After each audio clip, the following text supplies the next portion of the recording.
ঠিক এই জায়গাটি দর্শক, ঠিক এই জায়গাটিতে আসলে কোনো রাজনীতিবিদ কিংবা বিশিষ্ট সমাজের উচ্চ পর্যায়ে যারাই থাকুন না কেন, কিংবা সমাজের একেবারে সাধারণ পর্যায়ে যারা থাকুন না কেন, সবাইকে আসলে এই একই জায়গায় চিরনিদ্রায় শায়িত হতে হয়। এবং রাষ্ট্রের সর্বোচ্চ পর্যায়ে থাকা একজন অভিভাবক, তাকে শেষ বিদায় জানানো হচ্ছে। তারেক রহমান মাটিতে নেমেছেন এবং শেষবারের মতো মাকে স্পর্শ করছেন।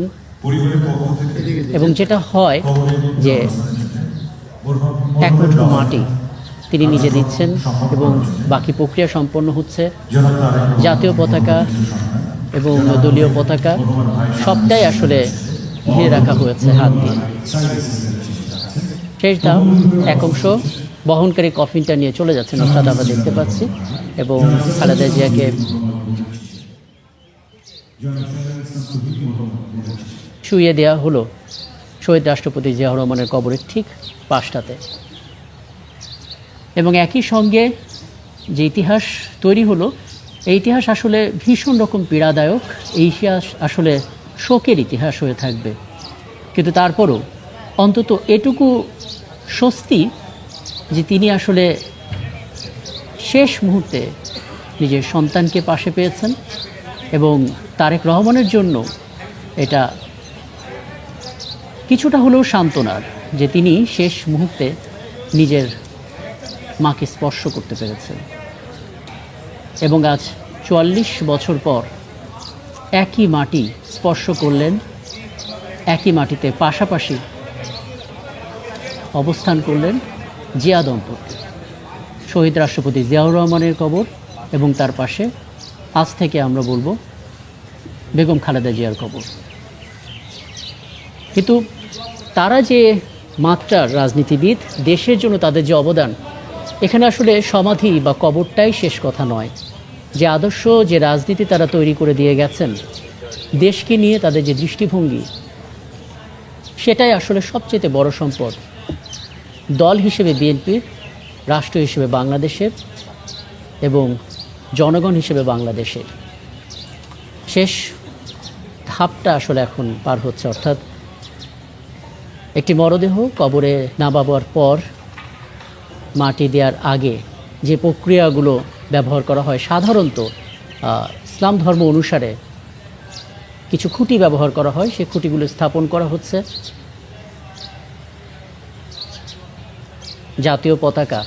জাতীয় পতাকায় মুড়ে দেওয়া হয়েছে, এখানে দলীয় পতাকাও আছে। আমরা ৩ বাহিনীর প্রধানকে দেখতে পাচ্ছি, আছেন এখানে প্রধান উপদেষ্টা, স্বরাষ্ট্র উপদেষ্টাকেও আমরা দেখেছি। এবং এর আগে আমরা জানাজাতে দেখতে পেয়েছি জামাত ইসলামীর আমির, এনসিপি নাহিদ ইসলাম, জুনায়েদ আহমেদ সাকি সহ আরও অনেকে সেখানে ছিলেন। এবং এই উপমহাদেশের 7টি দেশের প্রতিনিধি এখানে এসেছেন। এবং প্রায় সব দেশের, বৈশ্বিকভাবে সব দেশের 32টা দেশের মিশন প্রধানরা তো আছেনই, এবং সব দেশের পক্ষ থেকে আসলে ভার্চুয়ালি শোক বার্তা জানানো হয়েছে। এবং একটু আগে আমরা খণ্ড খণ্ড বিভিন্ন ছবি সামাজিক যোগাযোগ মাধ্যমে দেখছিলাম। জয়শঙ্কর তিনি নরেন্দ্র মোদীর পক্ষ থেকে একটি বার্তা নিয়ে এসেছেন, শোক বার্তা, সেটা দেয়া হয়েছে হাতে। একে একে অন্যান্য দেশের পররাষ্ট্রমন্ত্রী যারা এসেছেন এবং পাকিস্তানের পার্লামেন্টের স্পিকার যিনি এসেছেন, প্রত্যেকে আসলে তারেক রহমানের সঙ্গে দেখা করেছেন, শোক বার্তা জানিয়েছেন, শোক বইতেও স্বাক্ষর করেছেন। নুসরাত, একেবারে শেষ ধাপে আমরা দেখতে পাচ্ছি জাতীয় পতাকায় এবং দলীয় পতাকায় ঢেকে এবং তারেক রহমান মাটি দেওয়ার যে কাজটা, সেটা সম্পন্ন করে উপরে উঠে এলেন। এবং এই মুহূর্তটা আসলে স্বজন যারা বিসর্জন দিলেন, হারালেন, তাদের যে মানসিক অবস্থাটা, সেটা কিছুটা হলেও অনুমান করা যায়। শেষবারের মতন দেখে নিচ্ছেন তারেক রহমান। এখানে তারেক রহমানের স্ত্রী, কন্যা সহ পুরো পরিবারকে আমরা দেখতে পাচ্ছি, জিয়া পরিবারকে দেখতে পাচ্ছি, যারা একটু দূরে অবস্থান করছে।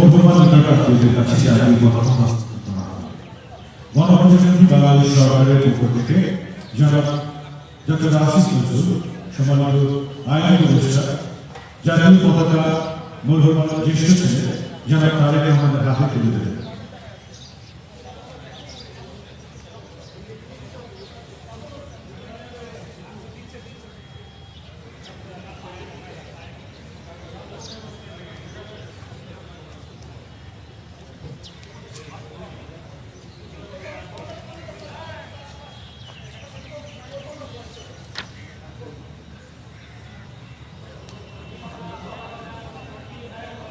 আমি মোহাম্মদ জ্যেষ্ঠ ছেলে দাফন প্রক্রিয়ার কাজটা পুরোপুরি সম্পন্ন হলো এবং আর সামান্য কিছু অংশ বাকি রয়েছে। যেই ধাপটা অর্থাৎ এক মুঠো মাটি, সেই মাটিটা তারেক রহমান নিজেই দিয়ে দিচ্ছেন। এটা আমরা দেখে এসেছি, সন্তানরাই সাধারণত এই কাজটা করেন। তারেক রহমান এই কাজটি নিজের বাবার সময় করতে পারেননি, কিন্তু নিজের মার সময় অন্তত এই কাজটুকু করতে পারছেন, এটাই তার জন্য অনেক বড় একটা সান্ত্বনার জায়গা। কারণ যে 17 বছর 3 মাস 27 দিনের বিচ্ছেদ দেশ থেকে, পরিবার থেকে, সেই বিচ্ছেদের পর প্রত্যাবর্তন শেষে খুব কম সময়ের জন্য নিজের মাকে পাশে পেয়েছিলেন, কিংবা বলা যায় তার মা তাকে পাশে পেয়েছিল। এবং তার কয়েকদিনের মধ্যেই মাকেও বিদায় জানাতে হলো। ডাক্তার জুবাইদা রহমান, তার সহধর্মিণী এবং জাইমা রহমান তার কন্যাকে দেখা যাচ্ছে। আরাফাত রহমান কোকো, তার ছোট ভাইয়ের স্ত্রী, তাকেও আমরা দেখতে পাচ্ছি। সবাই আসলে শেষবারের মতো এক মুঠো মাটি দিতে চান এবং সেনাপ্রধান ওয়াকারুজ্জামান, নৌবাহিনী এবং বিমান বাহিনীর প্রধান, তাদের পক্ষ থেকে মাটি দিচ্ছেন। স্বরাষ্ট্র উপদেষ্টাকে দেখতে পাচ্ছি, তিনিও মাটি দিচ্ছেন। এবং ধাপে ধাপে আসলে সবাই এই কাজটি করতে চান। আমরা একটা AZM জাহিদ হোসেনকেও দেখতে পাচ্ছি, এগিয়ে আসছেন। শেষ মুহূর্ত পর্যন্ত আসলে তিনি খালেদা জিয়াকে বাঁচানোর লড়াইটি চালিয়ে গেছেন। তিনি এবং তার চিকিৎসক যে দলটি, অর্থাৎ চিকিৎসা যেন শেষ মুহূর্ত পর্যন্ত কোনো ত্রুটি না হয়, সেই দেখভালটা তারা করে গিয়েছেন। মাটিদানের যে প্রক্রিয়া, সে প্রক্রিয়াটা সম্পন্ন হচ্ছে। ধীরে ধীরে তারেক রহমান ফিরে যাচ্ছেন। মির্জা ফখরুল ইসলাম আলমগীর, মির্জা আব্বাস, সিনিয়র নেতাকর্মীরা সবাই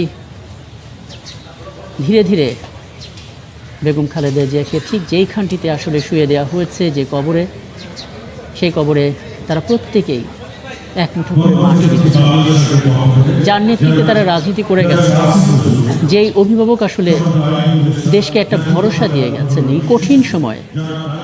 সবাই তো চাইবেনই শেষ মুহূর্তে তার কবরে এক মুঠো মাটি যেন দিতে পারেন। এটা দুঃখের, কিন্তু এটা গর্বেরও বটে। আপসহীন একজন নেত্রীর শেষ বিদায়ের শেষ মুহূর্তে এক মুঠো মাটি নিজের পক্ষ থেকে দিতে পারার যে গৌরব, সেই গৌরবের অংশীদার সবাই আসলে হতে চাচ্ছেন এবং সেই সুযোগটি আসলে সবাই নেওয়ার চেষ্টা করছেন। কিন্তু এই সুযোগ নেওয়া, এই গৌরবের মধ্যেও শোক আর পীড়ার একটা অদ্ভুত রসায়ন তাদের মধ্যে কাজ করছে। ধাপে ধাপে সারিবদ্ধভাবে বিএনপি সিনিয়র নেতাকর্মী, যাদেরকে আমরা মাঠের রাজনীতি করতে দেখেছি, খালেদা জিয়ার নেতৃত্বে যারা অসংখ্য সংগ্রামে ইতিহাসের অংশ হয়ে রয়েছেন, তারা সবাই আসছেন। ঠিক এই মুহূর্তে সবার চোখেই আসলে পানি, কারণ আজকের পর থেকে শারীরিকভাবে বেগম খালেদা জিয়াকে আর পাওয়া যাবে না, কিন্তু আদর্শিকভাবে তিনি থাকবেন যতদিন আসলে বাংলাদেশ থাকবে। এবং সেই আদর্শিক জায়গাটা আসলে সবাই ধারণ করছেন, যে কারণে ঠিক এই মুহূর্তে সামাজিক মাধ্যমে স্ক্রল করলে সেখানে আমরা শোক বই পাচ্ছি। গোটা সামাজিক যোগাযোগ মাধ্যমে এখন বিষাদ।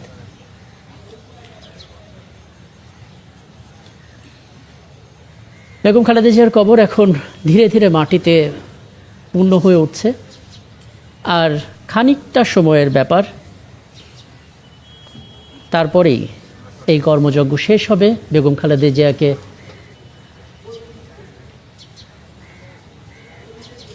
আমরা বাবা মেয়ের একটা আবেগঘন ছবি দেখতে পাচ্ছি। তারেক রহমান নিজের কন্যা জাইমা রহমানকে এগিয়ে আনছেন, স্ত্রী সহ জিয়া পরিবারের অন্যান্য সদস্যরা এখানে আছেন। সিনিয়র নেতাকর্মীরা যারা চাচ্ছেন মাটি নিজের পক্ষ থেকে এক মুঠো হলেও মাটি এখানে দিতে, তারা সেই কাজটি করছেন। বোধহয় সেই কাজটি সম্পন্ন হবার জন্য অপেক্ষা। এবং আমরা জানি এরপর ঠিক এইখানে দাঁড়িয়ে সবাই একসাথে 1 মিনিট নীরবতা পালন করবেন। তারপর পুষ্পস্তবকে পূর্ণ হবে, সিক্ত হবেন বেগম খালেদা জিয়া। তারপর রাষ্ট্রীয়ভাবে সালাম জানানো হবে এবং দুহাত তুলে মোনাজাত করা হবে।